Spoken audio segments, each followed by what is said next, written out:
Because as you recall, they were the first to approach the Federal High Court.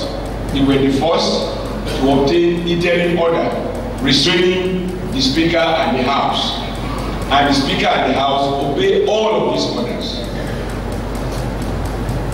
However, the first suspended lawmakers approached the Court of Appeal rather than obey the court order. They went straight to the Court of Appeal and asked the Court of Appeal to vacate the order of the State High Court. The Court of Appeal, in its wisdom, after hearing the argument, ruled that the lawmaker, having been in contempt of the High Court order, could not seek the protection of the court when they have shown such disdain for the judiciary, and they were ordered to obey the court order.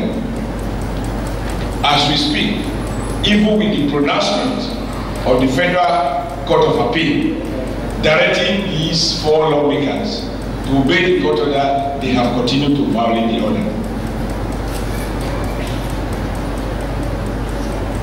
For record purpose, let me recall that under the leadership of one of the former speakers of Edo State House of Assembly, Honorable Zakawan Garba, when he was Speaker of the Assembly, the 6th Assembly, a member of the House of Assembly, Honorable Etiosa Ubewi of Uriomo constituency, was suspended for a period of 3 months for taking the House of Assembly to court.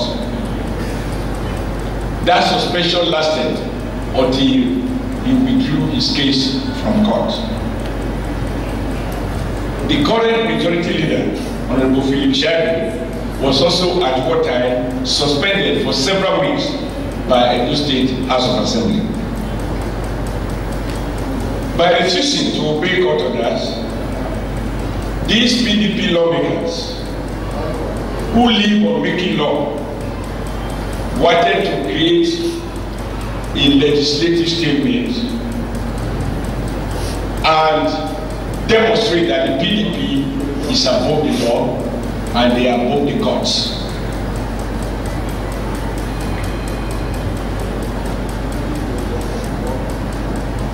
The matter concerning Honorable Abdulrazak Mono.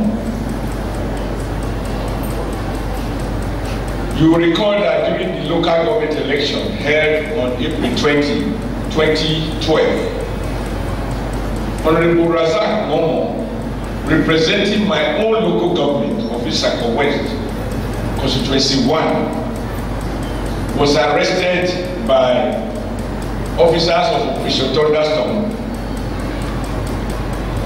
for being in possession of 2 guns, 1 pistol, and 1 pump action, in clear contravention of the Robbery and Firearms Special Provision Act and the Electoral Law. Let me emphasize that as of that time, when the local government election was conducted, Honorable Razak Momo was a full member of the then ACN. He was not, and there was no question of the capping from ACN to PDP. But I was convinced that for a lawmaker to resort to the use of firearms during local government election is something that the state cannot tolerate. As governor of the state, at every opportunity, I have appealed to our people, but we should work hard to win the votes and not procure arms to intimidate the electorate.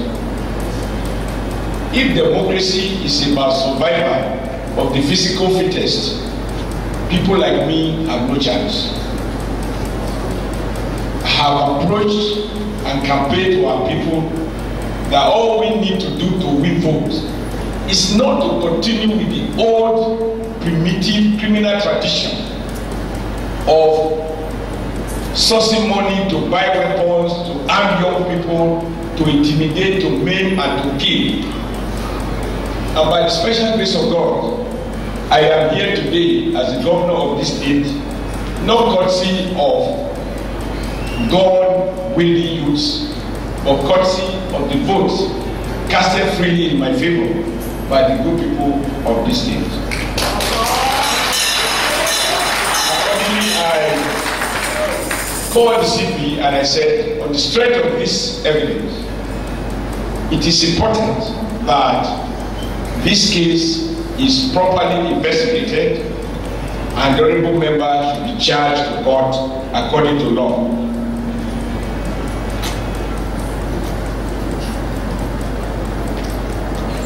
I also emphasize to the CP because each time there are issues and people are found involved in certain criminal activities for political reasons, the police most of the time have not been very helpful. You will recall that during the leadership of Zakawan Garuba,